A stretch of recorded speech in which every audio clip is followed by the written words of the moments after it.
Bonjour. Ah zut, mon col. Voilà. Vous voulez un coup de gueule? Un grand ou un petit? Ah, si vous voulez un grand, bah restez bien accrochés parce que ça va vraiment chier là. Allez, c'est parti. Oui, j'aime beaucoup claquer des doigts, même si c'est dans une vidéo dans laquelle je vais pas montrer d'image. Alors aujourd'hui, j'ai envie de parler d'un sujet qui me tient particulièrement à cœur. Je trouve que, enfin, je sais pas comment je vais commencer ça. Je pourrais dire que ces 2 dernières années, ces 3 dernières années, mais je pourrais même remonter à 4, 5, 10. Je pourrais dire que ça fait facilement 10 ans que j'ai pas vu beaucoup de professionnels. On dit souvent cette phrase: «Ah, mais il fait son boulot». Mais non, il y a plein de gens qui font pas leur boulot. Je déteste qu'on dise: «Il fait simplement son boulot». C'est pas vrai. Quand tu vois une réceptionniste qui tire la gueule ou qui te regarde même pas dans les yeux, déjà il y a un problème.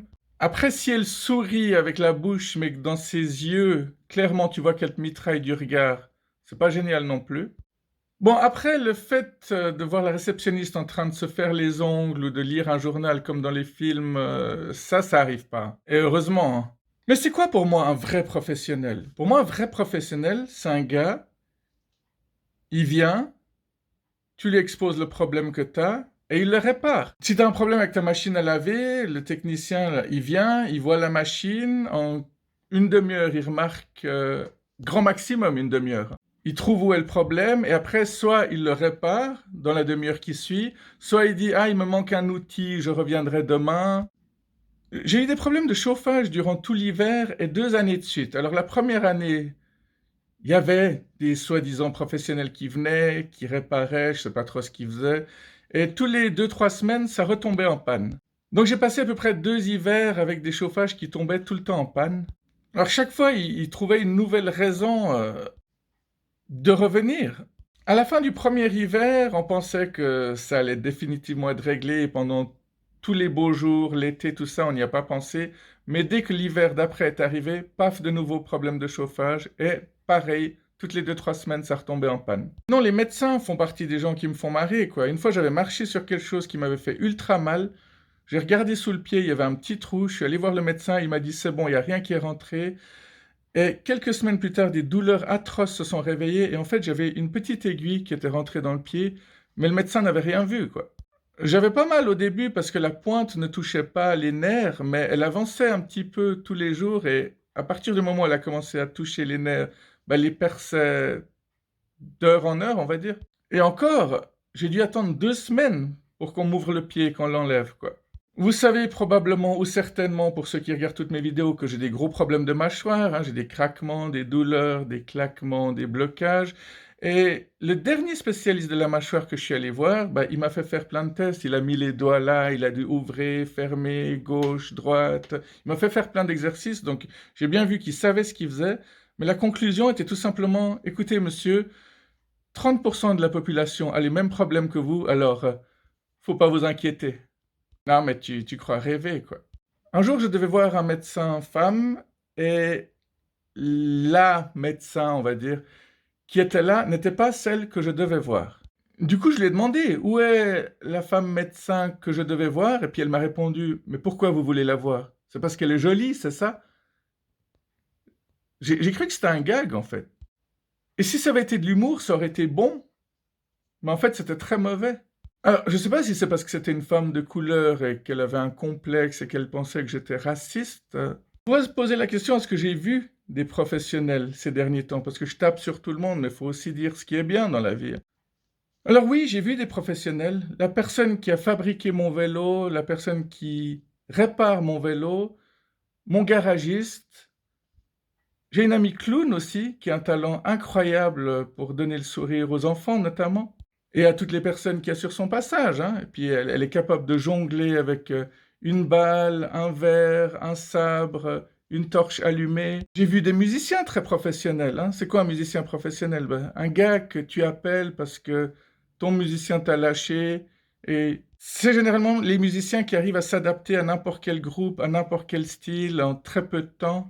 J'ai vu des acteurs et des comédiens professionnels, des gens qui arrivent à passer de la joie à la monstre colère en une fraction de seconde. Tu vois le visage qui tourne complètement. La dernière personne qui est venue réparer mon chauffage était un vrai professionnel et en plus il était vraiment très sympa, d'une pierre deux coups. J'ai vu des personnes aussi qui aident avec les dettes et qui disent qu'à un moment donné, bah, si tu payes plus ton loyer, bah, on te fout dehors. Si tu payes plus ton électricité, bah, tu n'as plus d'électricité. Mais par contre, si tu payes pas ton médecin, qu'est-ce qu'il peut faire, hein? Parce que si tu es en train de te noyer dans les dettes, c'est très difficile de trouver une solution. Pour en revenir au vélo et aux gens qui ne sont pas professionnels, bah, un jour j'avais attaché mon vélo à une gare et on me l'avait volé. Il restait plus que le cadre qui était accroché à une barre. Le guidon, la selle et les roues avaient été volés. Et quand j'ai appelé la police, ils sont venus sur place et ils se sont marrés. Ils se sont foutus de ma gueule, quoi. Il y avait même quelques boulons et quelques pièces par terre et ils m'ont presque dit, bah, vous nettoyez ça avant de partir, hein, monsieur. Puis tu voyais très bien que dans leurs yeux, ils se disent, ah, si vous saviez le nombre de vélos qui sont volés, et puis de toute manière, on fait jamais rien pour les chercher parce que ça sert à rien, quoi. Oui, oui, oui, j'arrive très bien à lire dans les yeux. Bon, et sinon, au niveau de la justice, bah, j'ai vu des avocats qui ont réussi à libérer des gros criminels, j'ai vu des procureurs qui ont mis des innocents en prison, des juges qui ont condamné des personnes sans aucune preuve. Je suis désolé, mais pour moi, ça passe pas le bah, il fait son boulot, bah, il est payé pour ça. Non, si tu as un minimum d'éthique, t'essayes d'être un peu intelligent si tu es avocat, et t'essayes de tout faire pour que ton déchet de gros criminel reste croupi sous les verrous, quoi. Je vois pas l'intérêt de défendre un mec qui a tué 53 personnes et qui est sur le point d'en tuer une 54e. La prison, ça sert pas à grand-chose, hein. C'est surtout les innocents qui souffrent en prison et qui le payent cher. Tous les criminels, bah, ils vont pas devenir des anges en sortant de prison, ils vont pas devenir des enfants de cœur. Au contraire, ils ont tout le temps de peaufiner leur plan de sortie, de préparer d'autres crimes, de même de sympathiser avec d'autres professionnels du crime, de se créer tout un nouveau réseau. Et pareil pour un procureur, quoi. Si tu sais que le gars en face de toi, il est innocent, tu vas pas commencer à lui vomir dessus. Surtout quand tu sais que si tu revois la vie de n'importe qui, si tu fouilles dans le passé de n'importe qui, théoriquement, bah, n'importe qui irait en prison. Donc, est-ce qu'on n'a pas vraiment trouvé la solution pour tout ça de nos jours? Bah, en Norvège, par exemple, il y a très peu de récidivistes parce que les criminels sont isolés et puis il y a plein de travailleurs sociaux, d'éducateurs qui viennent les voir pour essayer de leur montrer d'autres valeurs de la vie et leur changer radicalement les idées. Et puis la brigade des mœurs, à part regarder du porno illégal en toute légalité, est-ce qu'ils bossent des fois quand même? À part poser des questions salaces et perverses, hein, style alors monsieur, est-ce que vous faites des partous? Mhm, mhm. Est-ce que vous aimez la sodomie? Mhm, mhm. Est-ce que vous vous introduisez vous-même des objets dans l'anus? Non mais merde quoi. Moi, il y a un gars, une fois, il m'avait dit, avec un sourire, ça fait 16 ans que je bosse à la brigade des mœurs. Tu dis pas ce genre de truc avec un sourire. Théoriquement, ces gars-là devraient partir en monstre dépression tous les 2, 3 mois avec tous les horreurs qu'ils voient. Ils devraient aller toutes les 2 heures vomir aux toilettes. Mais tu dis pas, ça fait 16 ans que je bosse à la brigade des mœurs. Bon, je risque de faire une vidéo interminable si je commence pas à gentiment aller vers la fin. Pourquoi est-ce que j'ai autant de problèmes avec la justice? C'est parce que moi, personnellement, je trouve que les innocents devraient être en liberté et que les criminels devraient être en prison. Maintenant, si la justice ne pense pas comme moi, qu'est-ce que j'y peux, quoi? Et du coup, pourquoi est-ce qu'il y a autant d'innocents en prison? Ça me paraît simple, en fait. J'ai toujours eu l'impression que les gros criminels sont beaucoup plus intelligents que les bobets de la justice. Donc, il y a certains terrains sur lesquels ils peuvent clairement pas jouer. En fait, ça va vous paraître assez simple, mais si tu as des inspecteurs en gilet pare-balles, des flics qui débarquent chez un mec avec un mandat, il commence à retourner son appartement et qui lui demande, monsieur, est-ce que vous avez des armes?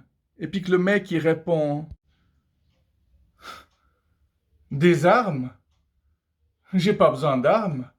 Vous savez que, avec cette simple petite cuillère, je peux tous vous désosser.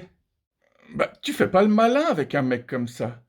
Puis si après, le gars, il rajoute un truc du style bien, Les gars, je vous préviens, je vais vous faire une annonce. Aucun d'entre vous ne ressortira vivant de chez moi. Et ça, je vous le garantis. Ouais, tu fais pas le malin avec un gars comme ça. Mais imagine, quoi, tu mets les menottes au gars, tu l'amènes hors de lui, à supposer que tu y arrives. Et le mec, il se retrouve face à un procureur. Et il lui dit un truc du style écoutez, je sais pourquoi vous portez tous des robes dans votre institution. C'est parce que vous n'avez pas de couilles, tout simplement. Tu fais pas le malin avec un gars comme ça. Et si après il se retrouve devant l'avocat de la défense et qu'il lui dit Eh petit, tu sais que la vaseline, c'est pas juste pour des fins sexuelles. On peut faire tellement plus avec la vaseline. Tu fais pas le malin avec un gars comme ça. Tu fais pas le malin. Et imagine, la procédure va de plus en plus loin et le gars, il se retrouve devant un juge et il lui dit un truc du style Tu sais que tu me fais pas peur avec ton petit marteau alors que tu sais même pas planter un clou, quoi. Suivi d'un Dites-moi, monsieur le président, avec votre robe de pédophile, vous allez pas me faire croire que vous êtes innocent quand même. Et il rajoute encore un petit En ce moment même, il y a un gros calibre qui est pointé sur votre tête. Si vous m'enlevez pas ces menottes dans la minute qui suit, je fais exploser votre petite cervelle de moineau et je vous fais crever comme un chien enragé qui vient de se faire sodomiser à sec. Bah, tu fais pas le malin avec un gars comme ça. Franchement, quoi. Quoi, le gars, il maîtrise parfaitement sa vie, il maîtrise parfaitement les éléments autour de lui. Et il a peur de rien, et il considère qu'il n'a rien à perdre, en plus. Je crois que les deux vont de pair, de toute manière. Donc, évidemment, c'est beaucoup plus facile de s'en prendre à un innocent. Tu débarques chez un innocent, tu lui fous la trouille de sa vie, tu lui gueules dessus, avouez, avouez. Tu lui dis des trucs du style, haha, fais pas le malin, je connais les gars comme toi. Bah, c'est beaucoup plus facile de dire ce genre de truc à un innocent. N'oubliez pas que les innocents se justifient et les coupables se défendent. Ça signifie qu'il n'y a que les criminels qui sont prêts à un interrogatoire. Les innocents s'y attendent pas et en voulant être honnêtes, bah, ils s'enfoncent. Le moindre petit détail sympathique peut se retourner contre eux. Et je suis persuadé que les inspecteurs, les procureurs, ils sont persuadés que les innocents sont des génies du crime. Parce que si tu fouilles le passé d'un gars qui a rien fait, que tu trouves rien d'interdit sur son ordinateur, que tu trouves rien de dangereux chez lui, tu dois te dire oh putain, c'est un génie du crime. Le gars, il a réussi à tout cacher, on sait pas comment il a fait, quoi. Voilà pourquoi c'est beaucoup plus facile de s'en prendre à des innocents. Mais comme les gens savent pas que le système fonctionne comme ça, les gens ne croient pas les gens qui vont en prison innocemment. On se dit, ouais, non, mais il a quand même fait 2, 3 ans. Ouais, non, mais il a quand même été condamné. On est quand même en Suisse, dans un pays civilisé. Et ce qui est génial, c'est que ces gens-là, ils croient qu'ils sont malins. Ils croient qu'ils sont dans le juste. Jusqu'au jour où il leur arrive un gros malheur. Sur ce, à bientôt.